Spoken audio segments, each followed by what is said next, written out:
Та NTV мэдээг үзэж байна. Нийгмийн даатгалын шимтгэл гэдэг ажил олгогчдод санхүүгийн хамгийн том дарамтаар нэрлэгддэг бол ажилтны хувьд үр шимийг нь хүртэх боломж шүүмжлэлт дагуулсаар ирсэн.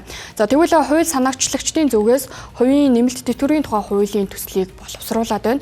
Зэрэгэн болоод ажил олгогчид өөрсдөө хүсвэл сайн дурын үндсэн дээр нэмэлт тэтгэврийн даатгалд хамрагдаж шимтгэл төлөх боломжтой болох юм а. За гэхдээ дундаж орлоготой иргэдийн хувьд нэмэлт тэтгэврийн сангийн хуримтлал үүсгэх боломж хомс учраас нийгмийн ялгаатай байдлыг улам бүр нэмэгдүүлж болцсошгүй гэдгийг гишүүд онцолж байна. Өнөөдрийн амжиргаагаа арай хийж залгуулж байгаа хүмүүст бол энд хамрагдах боломж юу хомс шүү дээ. Тэгэхээр энэ өөрөө ялгаатай байдал нь ирээдүйд тийм ээ одоо тэтгэврийн тэгш бус байдал баян хоосны ялгааг тэг үүсгэгчих одоо энэ байдлыг улам гүнзгийрүүлчих юм биш байгаа. Хин нэгэн хаа нэгтээс илүү мөнгө авах гэдэг юм биш. Угаасаа хүн бүрийн нэрийн дансан дээр нь байгаа тэр асуудлыг юунд зарцуулах вэ гэдэг л эрхийн тухай асуудал байгаа учраас баялагын сан дээр яг энэ тэтгэврт гэдгийг одоо бас оруулах хэрэгтэй. Бид нар чинь Сингапуроос зөндөө л одоо танилцах айлчлаа.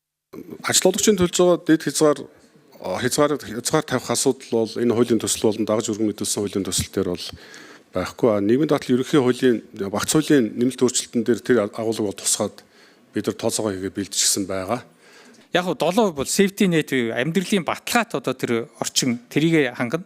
Түүнээс дээш одоо 10% дотор бол яг энэ тэтгэврийн шимтгэл төлөгч өөрөө энийгээ сонгоод ингээ явах боломжийг нь олгох ёстой гэж харж байна. Энийг бол хөрөнгө оруулалтын шинэ их үүсвэр.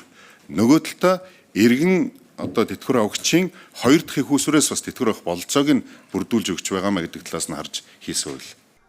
За өндөр орлоготой иргэдэд чиглэгдсэн зохицуулалт болж ирээдүйд тэтгэврийн зөрүү улам бүр нэмэгдэх эрсдэл бий. Иймээс ч баялагын санг хувийн нэмэлт тэтгэврийн сантай холбох замаар хуримтлал үүсгэх саналж гишүүдээс гарлаа. За түүнчлэн ажилтны төлж байгаа нийгмийн даатгалын шимтгэлийг 7-оос 8% болгож үлдсэн 2-3% шимтгэлийг нь хувийн тэтгэврийн сандаа хуримтлуулах хувилбарууд хэрэгжсэн юм а.